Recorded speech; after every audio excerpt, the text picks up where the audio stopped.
당장 눈앞에 보이는 이익을 쫓아 손바닥 뒤집듯 마음을 바꾸는 게 당연해진 세상을 살고 있습니다.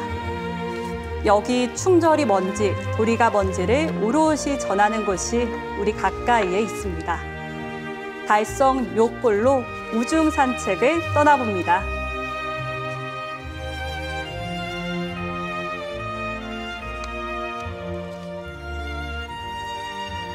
선생님, 여기가 이제 전통 가옥이 즐비해 있는데 비까지 이렇게 부슬부슬 내리니까 분위기가 더 한껏 사네요. 분위기가 너무 좋죠. 네. 담당도 이쁘고 또 능소화도 입혔다 그죠? 이 네. 동네 이게 이름 잘 모르죠. 능소화군요. 네, 네, 뭐예요? 지금 동네 만개 이름이 있더라고요. 하여튼 뭐가 묘하대요. 그래서 묘골이라 그래요. 묘골. 묘해서 묘골이라고. 묘골.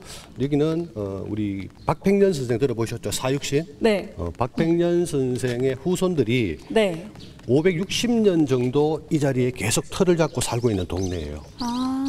그리고 박팽령 선생님이라고 하면 사육신 아닌가요? 그렇죠. 우리 그 세종 시대 때 그 집현전 학살을 하셨고 네.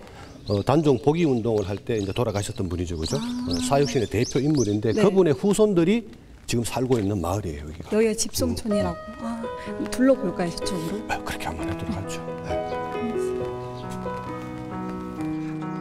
여름이면 양반꽃으로 불린다는 능소화가 담장을 넘어 만발한 묘골은 실제로도 명망 있는 반촌입니다. 그 이름답게 묘한 역사와 유래가 남아있는 곳이기도 한데요. 바로 사육신의 한 사람, 박팽년의 후손들이 모여 사는 집성촌이기 때문입니다. 박팽년은 단종보기를 시도하다 발각된 후 성산문, 하위지, 이계, 유성원, 유흥부와 함께 처형된 사육신의 한 사람.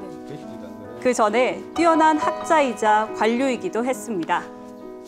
우리가 박팽년 선생 그러면 사육신이라는 생각만 가지고 계시는데 사실은 그분은 10대 때 진사도 하시고 문과급제까지 하셨던 분이에요. 또 우리 들어보셨죠? 집현전이라고. 네. 집현전 학사로 또 평생을 사셨던 분이거든요.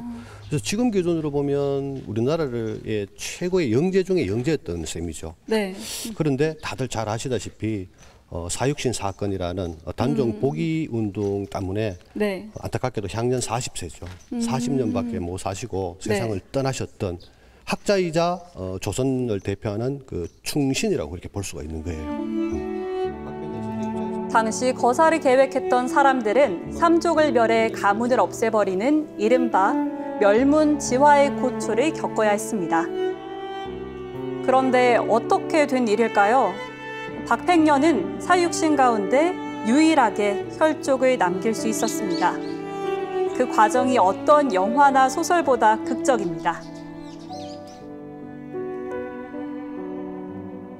세조 입장에서 보면 네. 사육신들은 반역죄잖아요. 네. 그래서 철저하게 다 죽여버리거든요. 3대를 다 멸해버리는데 예를 들어 박팽년 선생 같은 경우는 어떻냐면 아버지인 박중림이라는 분이 계셨거든요. 네. 그분 또 거열형을 당해요. 몸을 다 찢어서 죽여버리거든요. 네. 박팽년 선생 본인 그리고 동생이 4분이 있었거든요. 이렇게 박팽년 선생은 형제 5명이 다 같은 처형을 받아서 죽게 돼요. 네. 그리고 박팽년 선생은 아들이 또 3분을 두셨는데 네. 아들 셋도 다 죽는 거죠.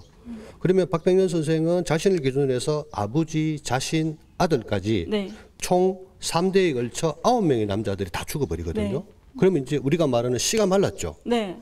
여자분들은 또 어떻게 하냐면 당시에 관아라든지 공신집에 노비로 다 보내버렸거든요.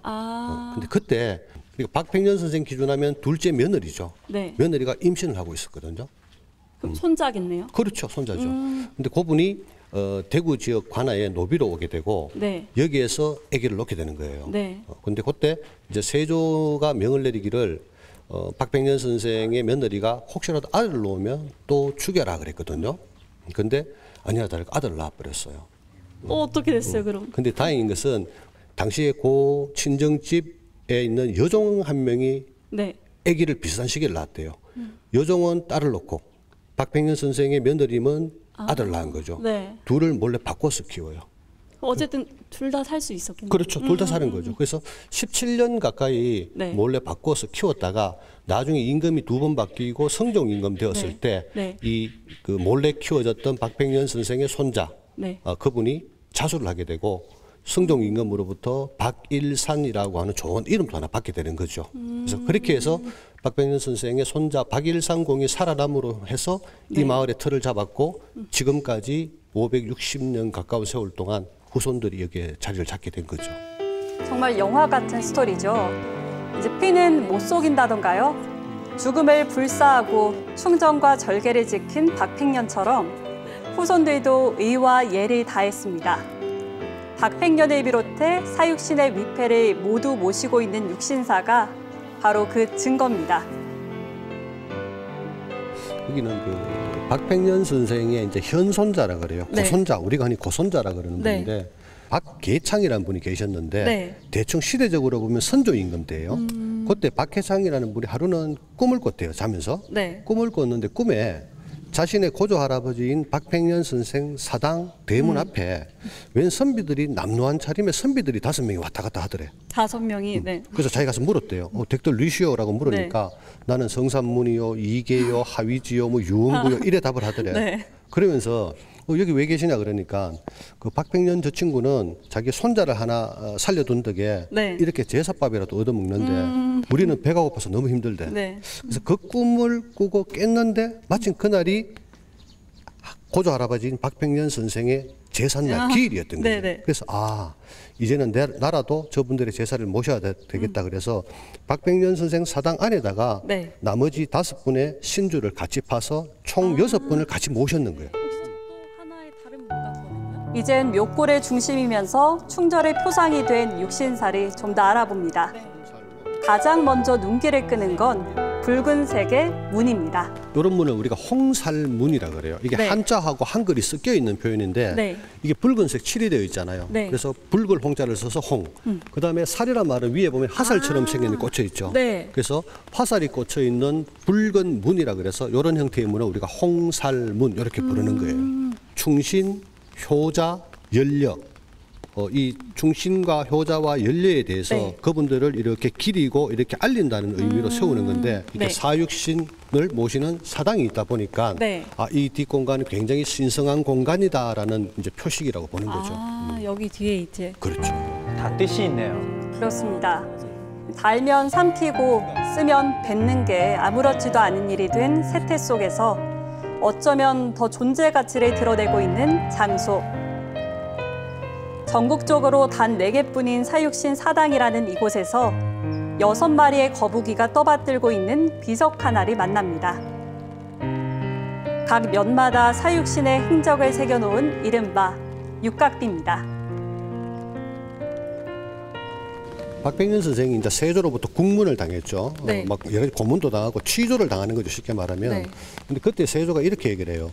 너는 살아생전에 나를 전하라고 불렀고, 네. 그리고 나의 신하라고 스스로 호칭을 해놓고는 왜 지금 와서는 나를 자꾸 나으리라고 부르느냐 이렇게 물었으니까. 이상할 만도 할 것 같아요.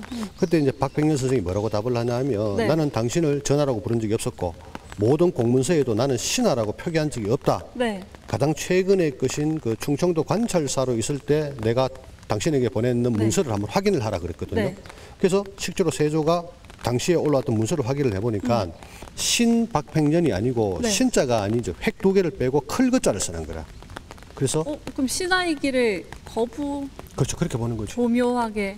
그래서 실제로 살아생전에도 문서에도 스스로를 세조의 신하라고 표기를 하지 않았다는 거죠. 더럽게 사느니 깨끗하게 죽는 길을 택하겠다며 기꺼이 죽음을 맞이한 사람들. 사육신의 위패가 모셔져 있는 실제 사당으로 발걸음을 옮겨봅니다. 성인문을 지나 육신사 가장 깊숙하고 가장 높은 곳에 자리하고 있는 곳. 보는 것만으로도 절로 숙연해지는 숭정사에 이르렀습니다.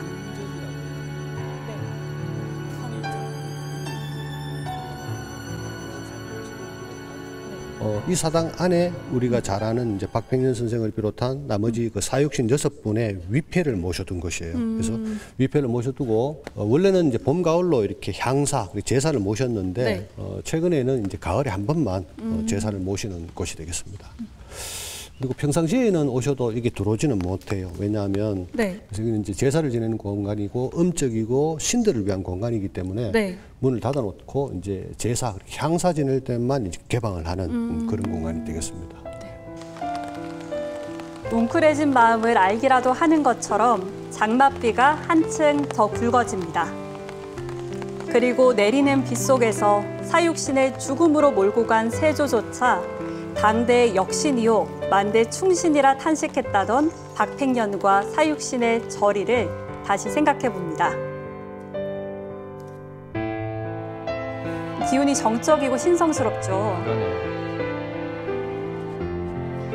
이윽고 태고정, 오늘의 묘골을 만든 바로 그 사람, 박팽년의 손자 박일산이 지은 정자입니다. 이 태고정은 태고정이라고도 부르지만 네. 일시루라고도 부르거든요. 네. 근데 일시루 연판은 옆에 보면 비해당이라고 당호가 새겨져 있어요. 네. 저분이 누구냐면 안평대군이에요.